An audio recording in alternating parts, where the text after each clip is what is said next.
is up, guys? Lord Respawn here. Welcome to another Pokemon Sword and Shield video. So in this video, I am talking about the best team that you can put together with Grookey as your starter. So this is for you Grookey gang members. You just got the game, you picked Grookey. Who do you add to your team to make sure that it is set up for success throughout the main story of the game? Now, keep in mind, this team is based on the strongest for the main story, not competitive, not online battles, nothing like that. This is just to help get you through the game, help make sure you're very well balanced if you just want to use 6 Pokemon. So without further ado, let's jump right into this. We are talking about the best Grookey team. Let's do this. So obviously, number 1, you've got Grookey or Rillaboom right from the beginning. Little background here. He is the final evolution of Grookey, and it's going to be level 35. So it's a very strong attacker and has high defense and health. So overall, incredible Pokemon. Obviously, if you pick Grookey, you know that Rillaboom is just a solid option as a starter. So that's going to be your first one. That's a given. Number 2. So this is going to depend on, I guess, which way you want to go. So I put 2 water type on here. You got Whiscash and Gyarados. So this is fully, up to you. Whiscash, you're going to have the final evolution of Barboach, level 30. So you got to catch a Barboach near Motostoke City, and it's got high defense, awesome moves. It's got Earthquake, along with different water type moves. And it's an alternative. It's a good alternative to Gyarados if you don't want to use Gyarados. Gyarados, obviously everybody knows him. You can get Magikarp very early on, so you can add Magikarp to your team almost at the beginning of the game. You're at Route 2, which is incredible.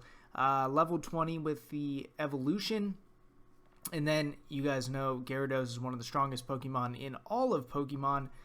So if you're looking for a water type, I would definitely choose one of these 2 Pokemon. Gyarados does have some dragon type moves as well, so a very good option for that.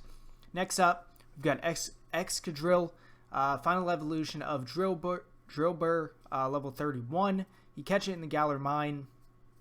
Very strong Pokemon. You've got that high attack, deals a ton of damage to other Pokemon.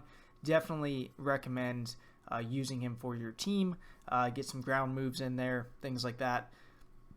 It'll help kind of balance out your shortfalls with this particular setup. So next up, you've got Korbinite. Korbinite is one of my favorite and one of the strongest Pokemon in all of Pokemon Sword and Shield.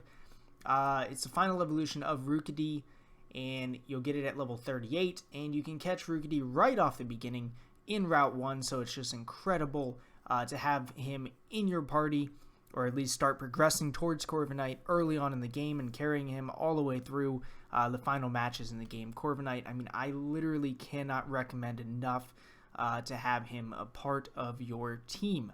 The flying type moves are just incredibly strong, especially as you get over level 50. Just an unbelievable Pokemon. I honestly, I don't know why anybody would choose any other type of flying Pokemon than Korbinite. Next up, you've got Grimmsnarl, final evolution of Impidimp. Level 42 is when you get him.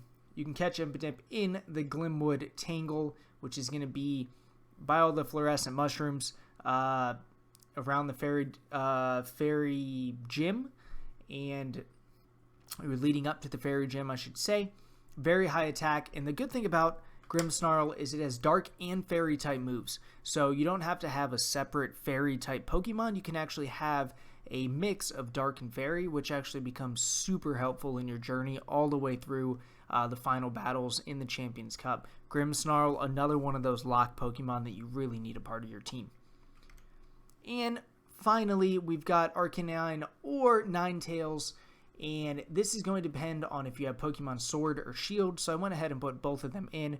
So if you have Shield, you can go ahead and catch Growlithe on Route 3. If you have Sword, you can catch Vulpix on Route 3. So both of these you have to do evolve with a Firestone, and one thing, they've got Flamethrower, I believe both of them can learn Flamethrower, but honestly, if you want any type of fire, if you want a fire type Pokemon in either Sword or Shield and you didn't choose Scorbunny, one of these Gen 1 Pokemon are probably your best bet for the strongest fire type only Pokemon.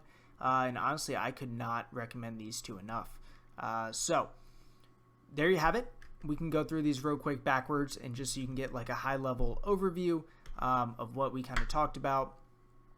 But this is going to be your best Grookey team. So guys, drop a comment. What is your, in your opinion, what is your best Grookey team? Who would you add or delete from my list? And if you're not subscribed, make sure you subscribe, drop a like, and I'll catch you guys on the next video. Later.